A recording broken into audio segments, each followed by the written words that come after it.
বর্তমান পৃথিবীতে মোট রাষ্ট্র হচ্ছে 195টি। এর ভেতরে সবচেয়ে ধনী হচ্ছে আমেরিকা এবং সবচেয়ে দরিদ্র হচ্ছে সাউথ সুদান। তো আমেরিকা থেকে শুরু করে সাউথ সুদান পর্যন্ত প্রত্যেকটা দেশের কিন্তু তাদের নিজস্ব বর্ডার আছে এবং তাদের জলসীমা বলেন বা স্থল সীমা বলেন তাদের কিন্তু নিজস্ব বর্ডার আছে। তো এই 195টা রাষ্ট্রের ভিতরে 194টা রাষ্ট্রে কিন্তু বর্ডার আছে। শুধুমাত্র একমাত্র রাষ্ট্র হচ্ছে ইসরায়েল, যার নিজস্ব কোনো বর্ডার নেই। ইসরায়েল রাষ্ট্রের জন্ম হচ্ছে 1948 সালের 14ই মে। 1948 সালের 14ই মে এই জন্মের পর থেকে আপনার ওই যে জন্মের সময় যে 2 বিঘা জমি পাইছিল, ওর পরে একবার লিবিয়ার দিকে, একবার সিরিয়ার দিকে, একবার ফিলিস্তিন, একবার ইরাক, একবার ইরান, বারবার এর দিকে ওর দিকে যায় শুধু। ঠিক আছে।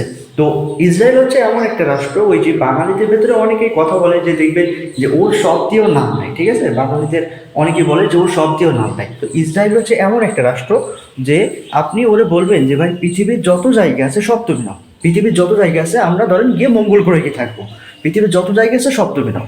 তারপরে ইসরায়েল বলবে যে না ভাই, মঙ্গল গ্রহ আমাদের লাগবে, মঙ্গল গ্রহে গেলে হবে না, মঙ্গল গ্রহ আমাদের লাগবে।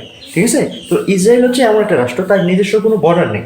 আর জন্মের পর থেকে শুধু একবার এর দিকে যায় একবার ওর দিকে যায়, শুধু গায়ে বেঁধে ঝগড়া করে আর কি।